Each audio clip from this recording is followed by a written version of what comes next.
Hello दोस्तों।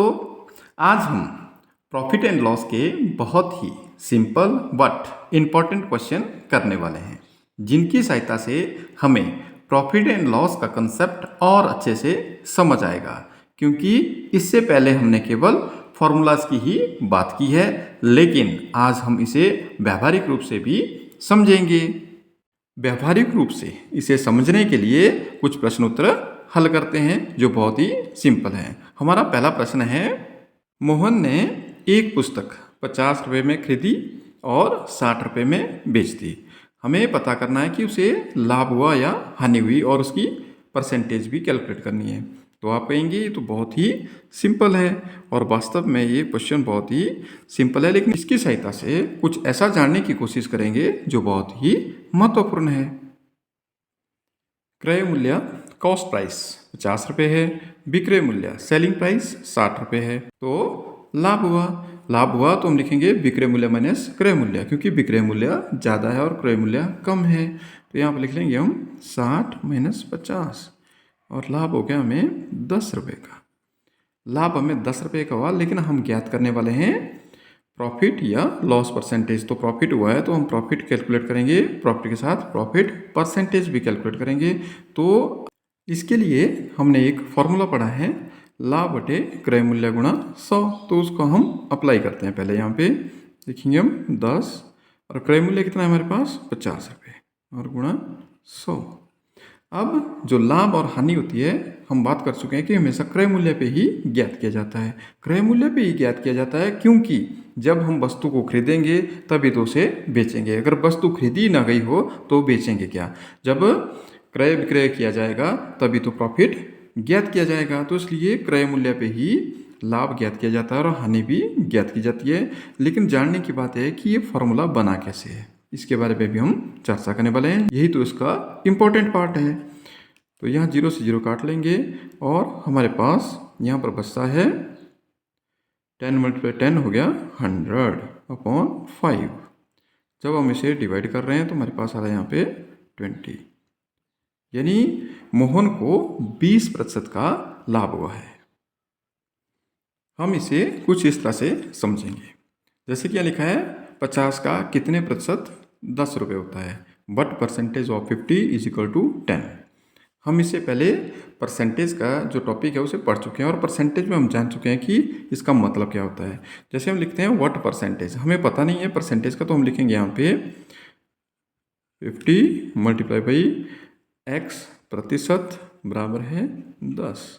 तो यहाँ पर आता है हमारे पास 50 × x/100 बराबर 10।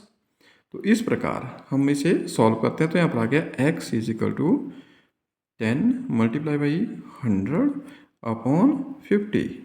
अब हम यहाँ पर इसे थोड़ा सा एनालाइज करते हैं। तो हम देखते हैं कि 100 यहाँ भी 100 है, और यहाँ पर 50 जो कि कॉस्ट प्राइस है, और ये 10 जो कि हमारा प्रॉफिट है, और यहाँ पर प्रॉफिट है, और x आ गया वो बट परसेंटेज की प्रॉफिट कितने प्रतिशत का हुआ है वो x है हमारे पास। तो इस प्रकार से हमारा प्रॉफिट का जो फॉर्मूला है वो तैयार होता है, profit percentage = profit upon cost price × 100, तभी लिखा जाता है इस तरह से। ये बिल्कुल परसेंटेज के कंसेप्ट से लिया गया है। अगर आपने वो कंसेप्ट ना पढ़ा हो तो आई बटन में एंड स्क्रीन में लिंक मिल जाएगा, जरूर देखिएगा। नेक्स्ट क्वेश्चन थोड़ा डिफरेंट है। किस तरह से देखिए, राम ने एक खिलौना 500 रुपये में खरीदा और 100 रुपये उसकी मरम्मत में खर्च करना पड़े। हो सकता है खिलौना खराब निकला हो। राम को खिलौना पसंद नहीं आया। जब रिपेयर करवा दी तो हो सकता है उसे पसंद ना आया हो, और उसने उसे 550 रुपये में बेच दिया। अब इस पूरे लेन देन में उसे प्रॉफिट हुआ या लॉस हुआ, ये हमने ज्ञात करना है। आप यहाँ देख रहे हैं कि क्रय मूल्य है 500 रुपये और विक्रय मूल्य है 550 रुपये। अब आप कहेंगे कि उसे 50 रुपये का प्रॉफिट हो गया, और कई बच्चे ऐसा करते भी हैं। लेकिन बीच में एक यहाँ पर टर्निंग पॉइंट है, क्या कि 100 रुपये उसकी मरम्मत पे खर्च हुए हैं, यानी अब वो क्रय मूल्य जो है 500 रुपये ना होकर के 600 रुपये है। तो इस प्रकार से 600 रुपये का खिलौना उसने 550 रुपये में बेच दिया है। तो उसे लाभ हुआ है या हानि, ये हमने ज्ञात करना है। तो इस प्रकार हम यहाँ देख रहे हैं कि उसे यहाँ पर लाभ तो हुआ नहीं है, क्योंकि 600 रुपये का खिलौना उसे 550 रुपये में बेचना पड़ा है, तो उसे हानि हुई है। किस प्रकार से हुई है ये हम ज्ञात करते हैं और इसका प्रतिशत भी ज्ञात करते हैं। तो इस प्रकार आप देख रहे हैं क्रय मूल्य, विक्रय मूल्य और हानि। जैसे कि हम बात कर चुके हैं, उसे हानि हुई है, तो हानि हुई है 50 रुपये की। अब इस 50 रुपये की हमने परसेंटेज कैलकुलेट करनी है कि उसे कितने प्रतिशत की हानि हुई है। हानि लॉस परसेंटेज बराबर है हानि बटा क्रय मूल्य गुणा 100। तो हमें पता है कि लॉस हुआ है 50 रुपये का और कॉस्ट प्राइस है 600 मल्टीप्लाई बाई 100। 0 से 0 कैंसिल कीजिए, हमारे पास आ गया 50/6। इसे सिंपल कर सकते हैं हम, 25 2 और 3 2, तो हमारे पास आ गया यहाँ पे 25/3। तो 25/3 आ गया। इसे और सिंपल कर सकते हैं हम डिवाइड करके। 25 को 3 से डिवाइड करेंगे तो हमारे पास आएगा 24 और यहाँ पर आ गया हमारे 10। डेसिमल लगा लो, यहाँ भी डेसिमल। 0 तो यहाँ पर 0 आ गया। 3 3 हो गया 9। सब्ट्रैक्ट कीजिए, 1 आ रहा है, तो 1 तो बार बार आएगा, तो हम लिख लेंगे यहाँ पर लगभग 8.4%। इस प्रकार राम को वह खिलौना बेचने पर 8.4% की हानि उठानी पड़ी। तीसरा क्वेश्चन बिल्कुल डिफरेंट है। रीना को एक एलसीडी 12,000 रुपये में बेचने पर 20% की हानि होती है, तो उसने उसे कितने में खरीदा होगा। यानी एक एलसीडी टीवी 12,000 रुपये में बेचा गया तो हानि हुई 20% की। तो हमने ज्ञात करना है कि क्रय मूल्य क्या था, कॉस्ट प्राइस क्या थी उसकी। तो अगर हम ऐसे करें कि 12,000 का 20% कैलकुलेट करते हैं तो ये क्या हो जाएगा, गलत हो जाएगा, क्योंकि ये हमारा क्रय मूल्य नहीं है। मान लो क्रय मूल्य कॉस्ट प्राइस बराबर है x रुपये। जब हमें क्रय मूल्य का पता नहीं है तो हम x मान लेंगे, और लॉस हुआ है 20% का, तो हम लिख लेंगे x का 20% या 20% ऑफ x। एक ही मतलब है, तो लिखेंगे x मल्टीप्लाई बाई 20/100।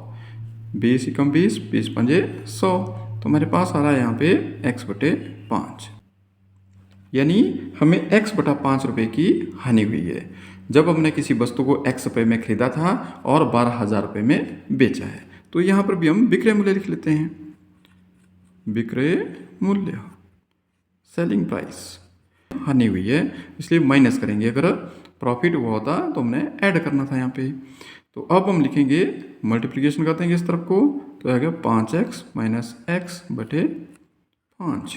और इस प्रकार हमारे पास विक्रय मूल्य आ रहा है 4/5x। लेकिन विक्रय मूल्य तो हमारा 12,000 रुपये है, तो एक ही वस्तु के 2 विक्रय मूल्य आ गए। अब दोनों का हम क्या करेंगे, कंपैरिजन करेंगे, इनकी तुलना कर लेंगे। हमारे पास विक्रय मूल्य सेलिंग प्राइस है 12,000 रुपये, जो हमने कैलकुलेट की वही 4/5x बराबर है 12,000। एक ही वस्तु की दोनों ही सेलिंग प्राइस है। अब हम x को यहाँ से कैलकुलेट करने वाले हैं, तो यहाँ लिखेंगे हम 12,000 मल्टीप्लाई बाई, ये डिवाइड कर रहा तो यहाँ मल्टीप्लाई करेगा बराबर के दूसरी तरफ को। और इस प्रकार से हमारे पास आ रहा है यहाँ पे, तो इसको काट लेते हैं। 4 3 हो गया 12, 4 3 12, तो यहाँ पर आ गया 3,000 मल्टीप्लाई बाई 5, 5 3 15, तो यहाँ पर आ गया हमारे पास 15,000 रुपये, 15,000। यानी जो वस्तु थी, जो एलसीडी टीवी खरीदा गया था रीना के द्वारा, वो 15,000 रुपये में खरीदा गया था और उसने उसे 12,000 रुपये में बेच दिया था, जिससे उसे 3,000 का लॉस उठाना पड़ा। और 3,000 कितना प्रतिशत होता है, 20% होता है। हम अपने उत्तर की जांच भी कर सकते हैं। जैसे हानि हुई 3,000 रुपये की और खरीदा कितने में गया था, 15,000 रुपये में, तो कितने प्रतिशत की हानि हुई है ये हम देख लेते हैं। तो इस प्रकार हमारे पास आ रहा है यहाँ पे 3 एकम 3, 3 पंजे 15, और बच के हमारे पास 100/5 कैंसिल करेंगे 20%, तो उसे लॉस कितने परसेंट का होता, 20% का होता। तो आज की वीडियो में हमने बहुत ही सिंपल प्रश्नों की सहायता से अपने प्रॉफिट और लॉस के कंसेप्ट को समझा है। वीडियो अच्छा लगे तो लाइक ज़रूर कीजिएगा, चैनल पे नए हो तो सब्सक्राइब करना ना भूलिएगा। Thank you.